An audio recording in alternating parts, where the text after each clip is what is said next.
ആ ഹലോ, എന്താ വിളിച്ചേ? ഓ, വീട്ടിൽ മോഷണം പോയോ? എന്നത്തേക്കാ വരണ്ടേ? നാളെ തന്നെ വരണം. ഓ, എങ്കിൽ ശരി. അപ്പൊ പോയാലോ?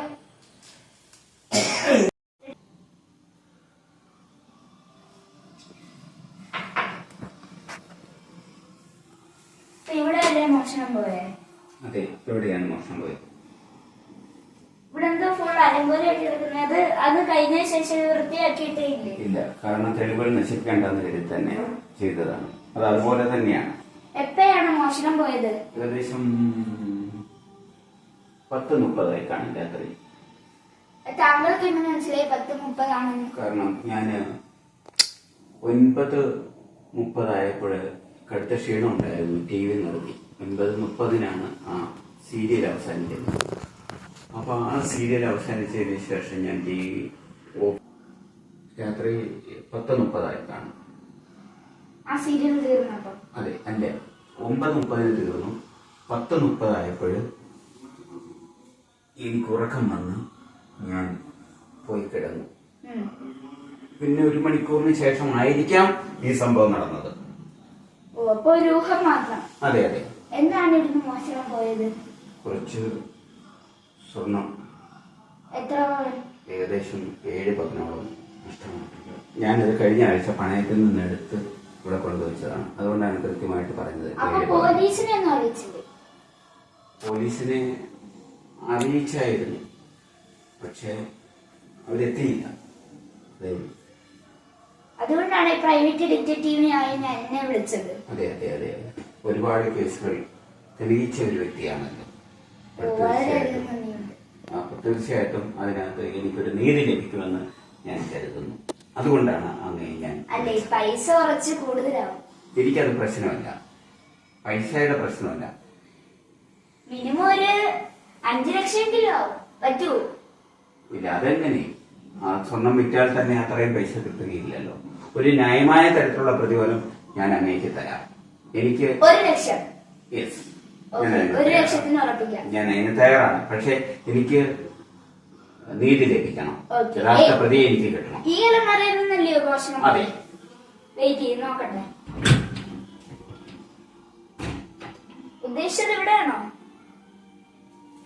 അതെ, അതാണ് ഞാൻ ആ ഡ്രോപ്പ് കൂട്ടി വെക്കാറാണ്. പക്ഷെ താക്കോൽ അതിനകത്ത് തന്നെ ഇതുപോലെ കിടന്നിരുന്നു. പക്ഷെ അത് തുറന്നു കിടന്നിരുന്നത് ആ സമയത്ത്. അടച്ചു വെച്ചോ? പിന്നെ ഞാൻ അടച്ചു വെച്ചു.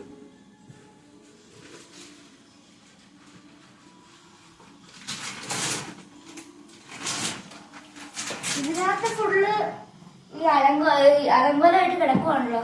അത് ആ മോഷ്ടാവ് അത് വലിച്ചു വാരി ഇട്ടതാണ് സാർ. ഓ, ഈ ഒരു സഞ്ചിക്കകത്തായിരുന്നു അതിട്ട് വെച്ച്? അതെ. ബാഗോടെ എടുത്തോണ്ട് പോയല്ലേ? എടുത്തോണ്ട് പോയി. സ്വർണവും പണവും 5000 രൂപയോളം ഉണ്ടായിരുന്നു. ഇത് മോഷണം. ഓ, അപ്പൊ ഇത്രയൊക്കെ നടന്നു. അതെ. അപ്പൊ ഇത് കേസ് കൊടുക്കാനും പറ്റില്ലേ? കേസ് കൊടുത്താൽ എനിക്ക് നീതി ലഭിക്കുമോ എന്നുള്ള ഒരു സംശയം. ഓ, അപ്പോൾ ഇവിടൊക്കെ എനിക്ക് കുറച്ച് ചെക്ക് ചെയ്യാനുണ്ട്. ഇവിടുന്ന് പുറത്തുവിടുന്ന് മാറിയായിരുന്നെങ്കിൽ എനിക്ക് നീതി കിട്ടണം സാർ, അത്ര മാത്രം. ഓക്കെ.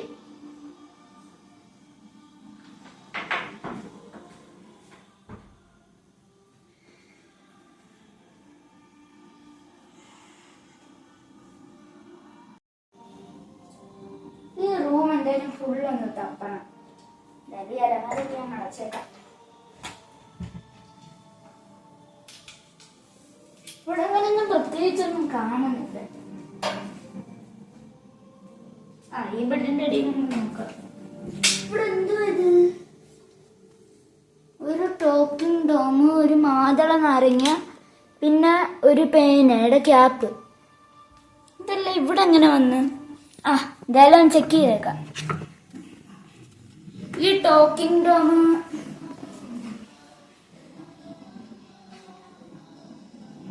ഇത് ഒരു കൊച്ചുങ്ങൾ ഉപയോഗിക്കുന്ന ടോക്കിംഗ് ടോം അല്ലയോ? ഇതെങ്ങനെ ഇവിടെ വന്നു? അവിടെ എന്തോ ഒരു എഴുത്തും കൂടെ ഉണ്ടല്ലോ, ഒന്ന് നോക്കട്ടെ. ധൈര്യമുണ്ടെങ്കിൽ എന്നെ ഒന്ന് പിടിക്കടാ കള്ളൻ. അഡ്രസ് ചിന്നക്കട, കൊല്ലം, കോയിപ്പറമ്പ്. അങ്ങനെ നോക്കുവാണെങ്കിൽ ചിന്നക്കടയില് എവിടെയോ ഉള്ളതാണ്. ചിന്നക്കടയിൽ കള്ളൻ എന്തിനായിരിക്കും ഈ എഴുതി വെച്ചിട്ട് പോയേ? എന്നാലും സംതിങ് ഫിഷി. ചിന്നക്കട, കൊല്ലം, കോഴിപ്പറമ്പ്. ചിന്നക്കട സ്ഥലം കൊല്ലത്തിലെഴുതിയ ചിന്നക്കട, അപ്പൊ കൊല്ലത്ത് ചിന്നക്കട. പിന്നെ കോഴിപ്പറമ്പ്, ചിന്നക്കട, കോഴിപ്പറമ്പ്, കൊല്ലം. മേബി ചിലപ്പോ കോഴിപ്പറമ്പ് വീട്ടു പേരായിരിക്കാം. ആ കള്ളൻ എന്തോ മാസ്റ്റർ പ്ലാൻ ഉദ്ദേശിക്കുന്നുണ്ട്. എന്തായാലും ഒന്ന് പോയി നമുക്കൊന്ന് സെർച്ച് ചെയ്തേക്കാം. കൊല്ലത്ത് കോഴിപ്പറമ്പ്, ഇതാണ് ലൊക്കേഷൻ. നമുക്ക് എന്തായാലും ബാക്കിലൊന്നും ഇല്ലല്ലോ. ഇല്ല, വേറെ എന്താ ഇവിടെ ഉള്ളത്? പേനയുടെ ക്യാപ്പ്. ഇതിനകത്ത് ഈ പേനയുടെ ക്യാപ്പ് എന്തിനാ ഇവനിവിടെ വെച്ചിട്ട് പോയെ? മാതള നാരങ്ങയുടെ 3 പീസ്. ഈ കള്ളൻ തെളിവുകൾ ഇവിടെ വെക്കുന്നുണ്ട്, അതിനെന്തോ ഒരു കാരണമുണ്ട്. മാതള നാരങ്ങ 3 പീസ്, അപ്പൊ ഇവിടെ കഴിച്ചിട്ട് പോയായിരിക്കും. എന്നിട്ടെന്താ ബാക്കി പീസ് ഒന്നും ഇവിടെ കാണാത്തെ? അവിടെ എന്തോ ഒരു ഇതുണ്ട്. പിന്നെ ടോക്കിംഗ് ടോം എന്തിനാ ഇവനിവിടെ വെച്ചിട്ട് പോയെന്ന് എനിക്ക് ഇപ്പൊ മനസ്സിലാവുന്നില്ല. ഇതിങ്ങനെ അടിയിൽ വെക്കാനായിരുന്നെങ്കിൽ വേറെ ബുക്കും എല്ലാം എടുത്ത് വെച്ചൂടെ? അപ്പൊ എന്തായാലും